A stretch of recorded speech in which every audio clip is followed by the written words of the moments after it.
Halo teman-teman, apa kabar? Semoga sehat selalu ya, dan tetap semangat di masa pandemi ini. Ketemu lagi barengan aku, Evan, di channel Bimbel Lucky. Bimbel Lucky, we commit to support your success. Di video kali ini, aku akan memberikan soal TWK dan pembahasannya. Ini bisa menjadi referensi kamu yang akan mengikuti tes CPNS tahun 2021. Tapi sebelum itu, jangan lupa subscribe, like, komen, dan share video ini di sosial media yang kamu punya. Langsung aja, ini dia soal dan pembahasannya.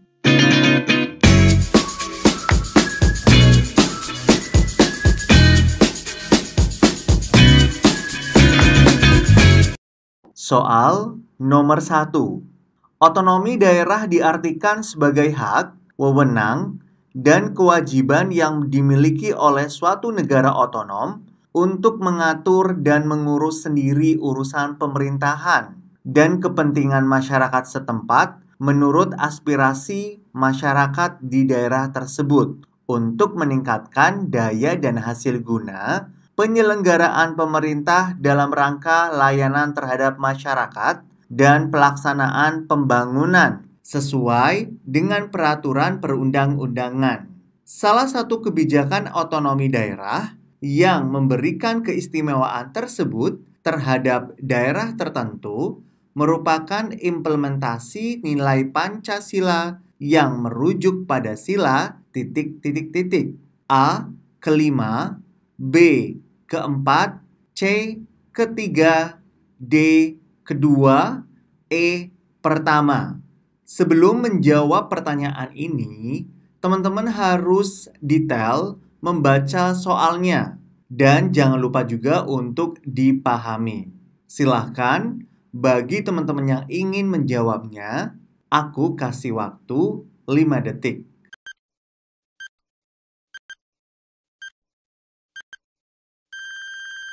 Bagaimana? Sudah dijawab? Untuk jawaban soal pertama adalah C. Ketiga. Nah, pembahasannya sebagai berikut.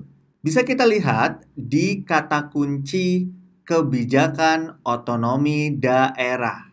Pada kebijakan otonomi daerah, pemerintah daerah berhak mengurus pemerintahannya sendiri untuk menjaga persatuan Indonesia. Nah, dari sini teman-teman sudah tahu dong kata Persatuan Indonesia.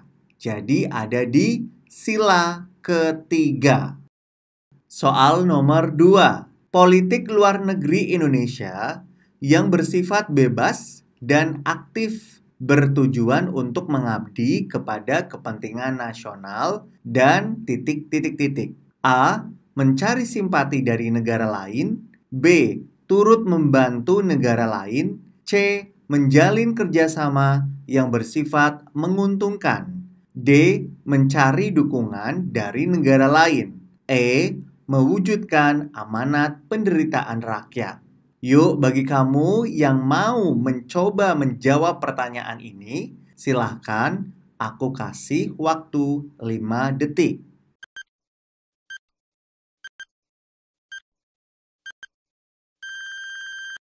Jawaban soal nomor 2 ada pada pilihan E, mewujudkan amanat penderitaan rakyat. Untuk pembahasannya, ini dia. Ada beberapa sifat politik luar negeri Indonesia selain bebas dan aktif. Nah, ini nih beberapa sifatnya.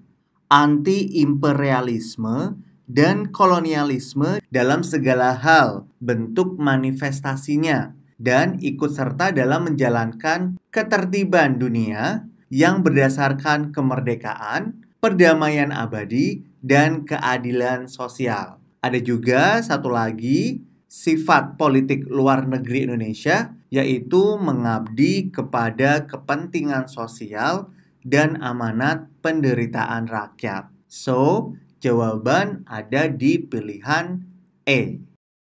Next, soal nomor 3. Dalam Undang-Undang Dasar 1945 tercantum bahwa setiap warga negara wajib mengikuti pendidikan dasar dan pemerintah wajib membiayainya. Hal tersebut tercantum pada pasal A. 31 ayat 1, B. 31 ayat 2, C. 31 ayat 3, D. 31 ayat 4, E. 32 ayat 3. Mari, ayo yang mau menjawab, silahkan. 5 detik dari sekarang ya.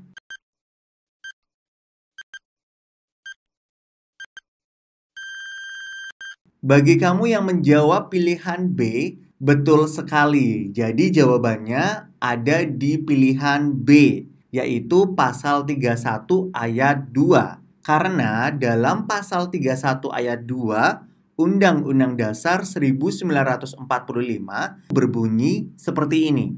Setiap warga negara wajib mengikuti pendidikan dasar dan pemerintah wajib membiayainya. Untuk teman-teman, jangan lupa menghafalkan pasal-pasal yang berhubungan dengan TWK. Kita lanjut lagi untuk soal nomor 4. Jika terjadi ancaman non-militer di Indonesia, unsur utama yang memiliki tugas untuk menghadapi ancaman non-militer adalah titik-titik-titik. A. TNI, B. Polri, C. Rakyat, D. LSM, E. Seluruh lembaga pemerintahan selain bidang pertahanan. Aku kasih waktu 5 detik buat kamu yang ingin menjawabnya.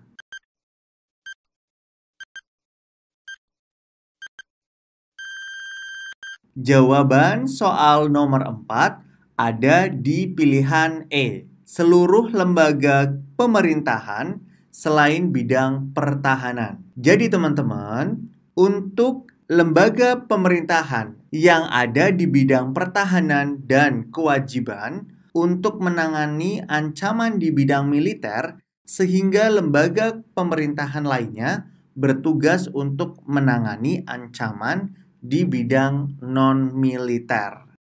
Lanjut lagi untuk nomor 5. Ciri-ciri sistem pemerintahan presidensial terdapat di bawah ini, kecuali titik-titik-titik. A. Anggota parlemen tidak pernah menduduki jabatan eksekutif dan sebaliknya.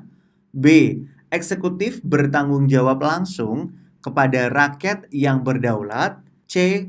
Presiden dapat membubarkan atau memaksa parlemen. D. Presiden mengangkat para menteri sebagai pembantu atau bawahan yang bertanggung jawab kepadanya. E. Terdapat pemisahan kekuasaan yang jelas antara cabang kekuasaan eksekutif dan legislatif.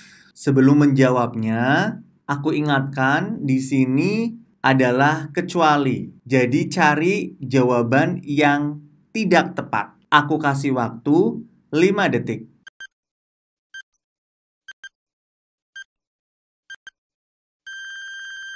Teman-teman, pada sistem presidensial, presiden tidak memiliki kekuasaan untuk membubarkan atau memaksa parlemen. Sudah tahu kan jawabannya apa? Ya, yang C. Soal berikutnya adalah soal nomor 6. Berikut merupakan penulisan bilangan yang benar adalah A. Arman menyimpan 25 novelnya di dalam lemari buku. B. 12 siswa tersebut berhasil memenangkan lomba baca puisi. C. Bumi memiliki lebih dari 100 foto di galerinya. D. Khalil sudah meminum jus jeruk sebanyak 3 gelas penuh. E. Zahra membeli 3 jeruk, 4 apel, dan 10 kiwi untuk mamanya. Silahkan yang mau menjawab. Waktu 5 detik diberikan untuk kamu.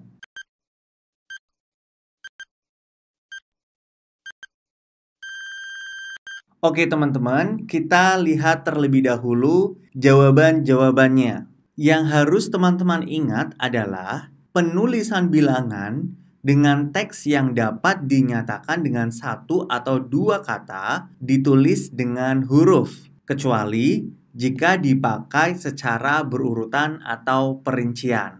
Untuk yang A, itu jawabannya salah karena di situ 25 harusnya memakai angka. Ada 3 kata, 20 dan 5. Sementara yang B salah karena penulisannya memakai angka. Yang C sudah benar, yaitu 100 memakai huruf. D salah, E juga salah. Jadi jawabannya adalah yang C.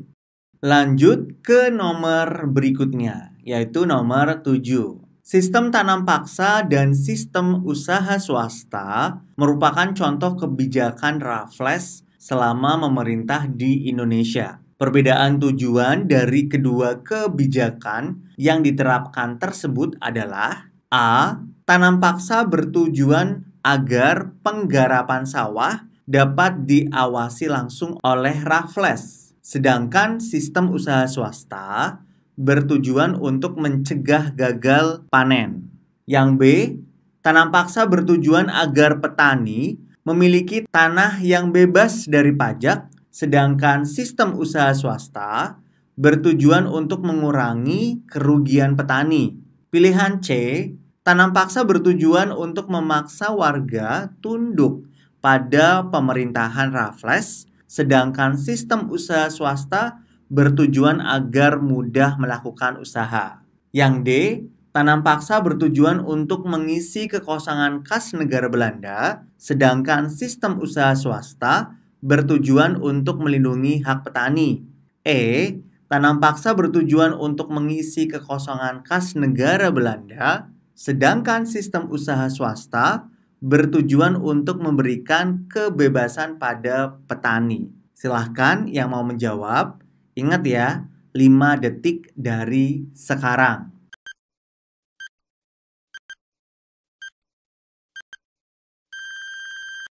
Teman-teman, pada masa Raffles, ada sistem tanam paksa dan sistem usaha swasta.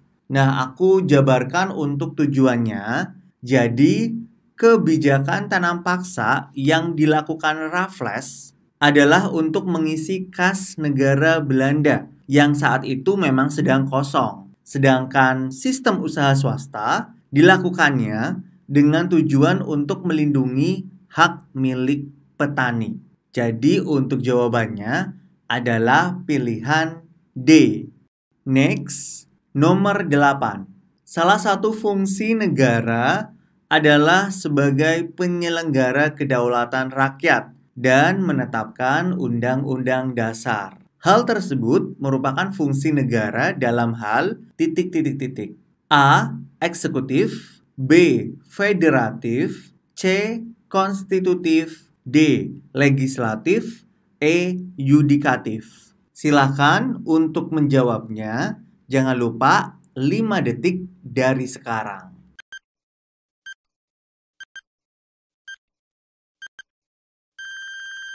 Jawaban untuk soal nomor 8 adalah fungsi konstitutif.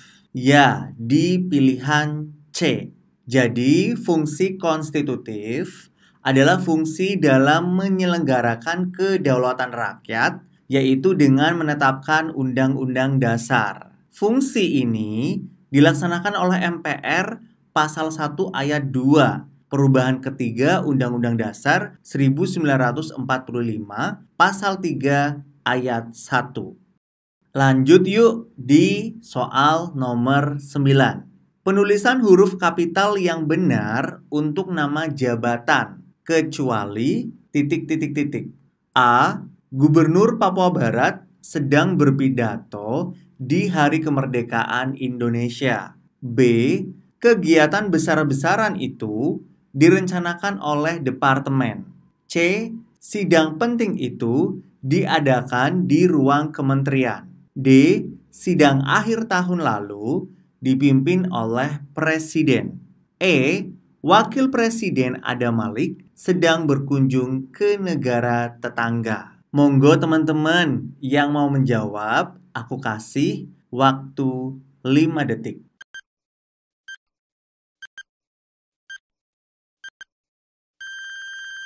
Untuk soal seperti ini, teman-teman harus jeli dan teliti. Dilihat penulisan huruf kapital yang benar pada nama jabatan. Pilihan A, gubernur. Penulisannya betul. G-nya sudah besar atau huruf kapital. Yang B, di situ ada departemen. Nah, harusnya D memakai huruf kapital. Jadi ini merupakan jawabannya karena salah. Yang ditanyakan tadi di soal adalah kecuali. Yap, jawaban untuk nomor 9 adalah B. Nomor terakhir, nomor 10. Keikutsertaan warga negara, upaya bela negara tercantum dalam Undang-Undang Republik Indonesia nomor 3 tahun 2002 tentang pertahanan negara. Upaya bela negara tersebut diselenggarakan melalui beberapa program, kecuali A.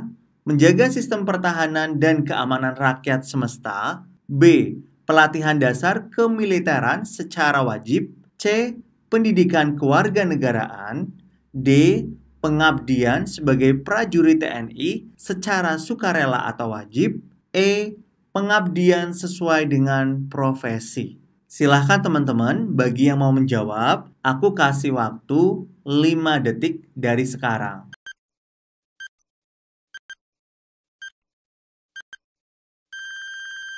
Teman-teman, menurut Undang-Undang Nomor 3 Tahun 2002, Pasal 9 Ayat 2 berbunyi, keikutsertaan warga negara dalam upaya bela negara sebagaimana yang dimaksud dalam ayat 1 diselenggarakan melalui pendidikan kewarganegaraan, pelatihan dasar kemiliteran secara wajib, pengabdian sebagai prajurit Tentara Nasional Indonesia secara sukarela atau secara wajib, dan pengabdian sesuai dengan profesi. Dari penjelasan tersebut pasti teman-teman udah tahu dong jawabannya yang mana. Jawabannya untuk soal nomor 10 adalah opsi A, menjaga sistem pertahanan dan keamanan rakyat semesta.